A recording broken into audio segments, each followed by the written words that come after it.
Yine güzel bir günden, mutfağımdan herkese merhaba. Bugün mutfakta ne var? Süt helvası var. Gerçekten çok değişik bir tarif, muhteşem bir tarif. İrmik helvası, un helvası, tahinli un helvası derken geldi sıra süt helvasına. Süt helvası nasıl oluyor? Biraz diğer helvalardan farklı. Böyle üstü yanıklıyla fırın sütlacı andırıyor. Altı da böyle yoğun anne muhallebisi kıvamında. Böyle yerken of ağzıma su aktı, daha fazla anlatamayacağım. Hemen yapayım ki bir an evvel görün, sizinle paylaşabileyim bu güzel lezzeti. Süt helvası, diğer bir adıyla süt geri için 1 litre süt kullanacağım. Şimdi yarısını, yani yarım litresini tencereye boşaltıyorum. Bursa'nın çok sevilen, Bursalılarca çok bilinen bir tatlı aslında süt helvası. Onlar daha çok süt keri de diyorlar.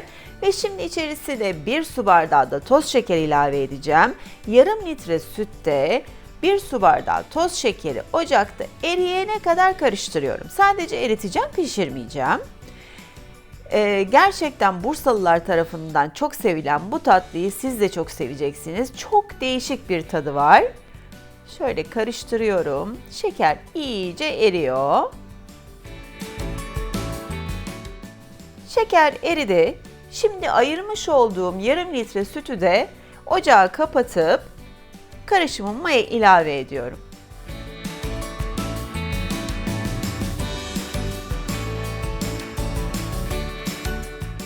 Ve bir tane de yumurta sarısı ekliyorum.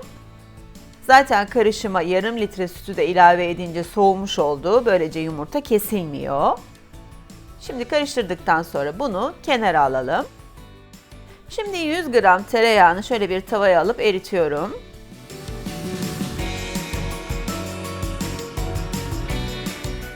Tereyağı eridi. 1 su bardağı un koyup unun kokusu çıkana kadar karıştırarak kavuruyorum. Rengi değişmeyecek, pembeleşmeyecek. Sadece unun kokusu çıkacak.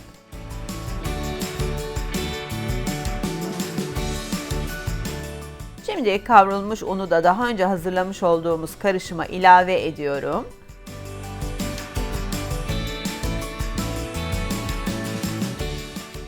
Ve sürekli karıştırarak orta ateşte muhallebi kıvamına gelene kadar pişiriyorum.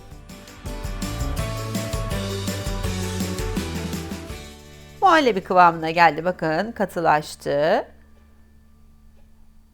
Artık ocağın altını kapatabiliriz. Plof plof da yapmaya başladı. Bu aşamada 1 paket vanilyayı koyuyorum. Ocağın altını kapattıktan sonra böylece vanilya kokusu daha fazla kalıyor. Isıya dayanıklı kaplara muhallebimizi pay ediyorum.